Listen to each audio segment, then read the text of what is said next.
आज हम बात करने वाले हैं सेंट्रीफ्यूगल कास्टिंग के बारे में और उसका जो क्लासिफिकेशन होता है उसके बारे में।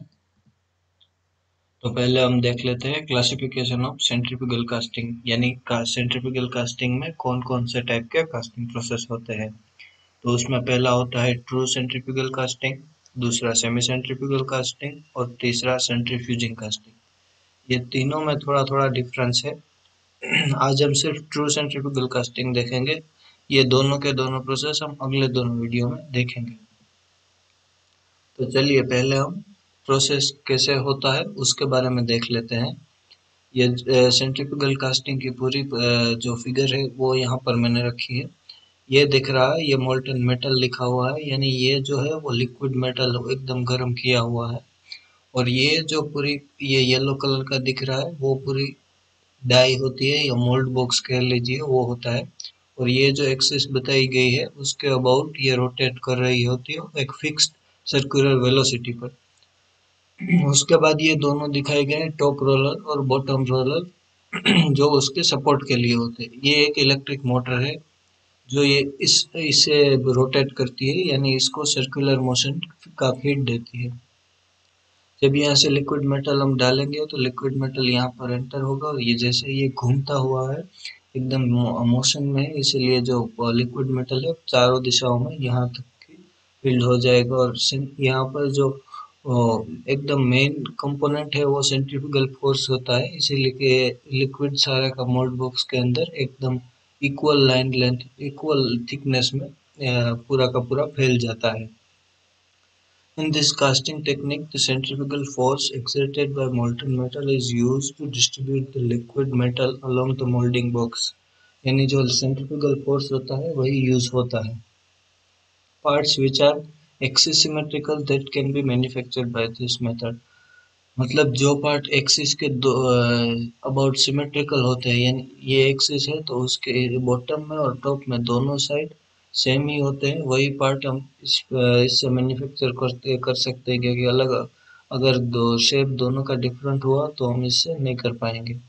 Axis of rotation and axis of product coincide with each other. मतलब यहाँ पर देखिए इस अबाउट एक्सिस जो ये पूरा का मोल्ड बॉक्स है ये इस एक्सिस के अबाउट रोटेट कर रहा है, और जो प्रोडक्ट का जो ये एक्सिस है वो भी यही है। मतलब दोनों को दोनों एक्सिस एक दोनों के साथ कोइंसाइड कर रहा है। अगर हम सेमी सेंट्रीफ्यूगल की बात करें तो ये वहां पर ये परपेंडिकुलर होगा, तो ये याद रखिएगा, यही मेन डिफरेंस होता है तीनों सेंट्रीफ्यूगल प्रोसेस में। अब हम पूरे प्रोसेस डिस्क्रिप्शन देख लेते हैं। First, the liquid metal is poured into the die which is rotated about fixed axis at constant circular velocity. As die is under rotation, the liquid metal feel the centrifugal force. ये सब हमने जो पहले बात कर रही है वही ये लिख रखा है।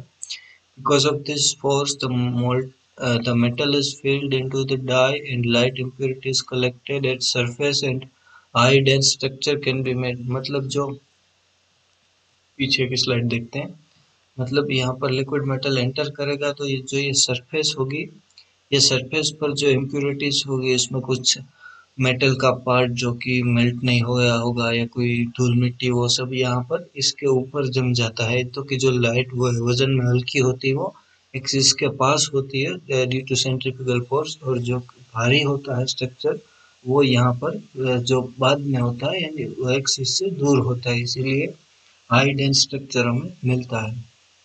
After that it allowed to solidify. इसके बाद इसे सॉलिडिफाई होने के लिए छोड़ दिया जाता है। दिस कास्टिंग प्रोसेस है 100% casting yield, no any other है।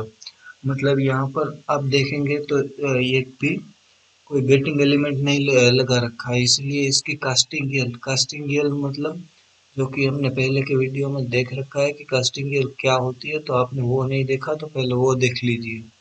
तो ये कास्टिंग मैन्युफैक्चरिंग प्रोसेस में एक ही ऐसा प्रोसेस है जिसकी कास्टिंग यील्ड 100% है।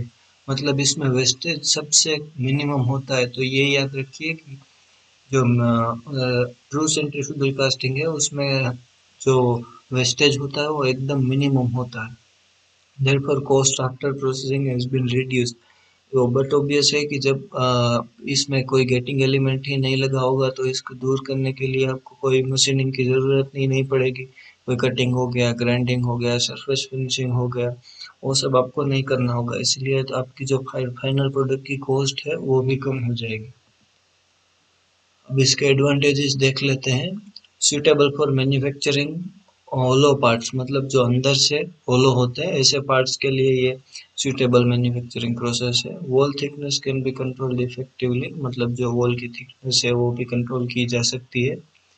This is non there is no need of getting element, जैसे कि हमने देखा उसमें गेटिंग एलिमेंट की ज़रूरत नहीं है। Better surface finish can be obtain, मतलब जो सरफेस फिनिश होता है वो भी अच्छा होता है। डायमेंशनल एक्यूरेसी भी अच्छी है होती है। And high production rate can be obtain, मतलब इसमें जो प्रोडक्शन रेट होता है वो बहुत ही ज़्यादा होता है। इसके कुछ डिसएडवांटेजेस भी है, देख लेते हैं। Large amount of force is required to press the molten metal, मतलब इसमें जो फोर्स चाहिए वो एकदम ज़्यादा चाहिए, तो उसके पावर रिक्वायरमेंट ज़्यादा होगी। Impurities are available at the inner surface of the cylindric for cylindrical parts, मतलब जो कि हमारा सिलेंड्रिकल पार्ट होगा उसके इनर सरफेस होगी, वहाँ पर हमें इम्प्योरिटीज होगी मिलेगी, क्योंकि इम्प्योरिटीज वेट में लाइट होती है, इसीलिए वो सरफेस पर कलेक्ट होती है। And inner surface of the final product must be circular, मतलब पहले हम वो देख लेते हैं। इसमें जो इनर सरफेस होगा प्रोडक्ट का वो सर्कुलर ही हमें मिलेगा। ये आउटर सरफेस कोई भी शेप का मिल सकता है, मतलब ये, मतलब जो इनर सरफेस है वो हमें सिर्फ सर्कुलर ही मिल सकता है, उसके अलावा कोई और शेप का नहीं मिल सकता। तो ये हमें ध्यान रखना होगा कि जो हमारी प्रोसेस है उसके जो इनर प्रोडक्ट का इनर सरफेस होगी वो सर्कुलर ही होनी चाहिए। उसके बाद एप्लीकेशन देख लेते हैं। Manufacturing of various pipes and tubes such as gas pipes, sewage pipes and water supply pipes, मतलब जो कि स्टील की सारी पाइप्स बनी होती हैं वो सब इसी प्रोसेस से बनती है।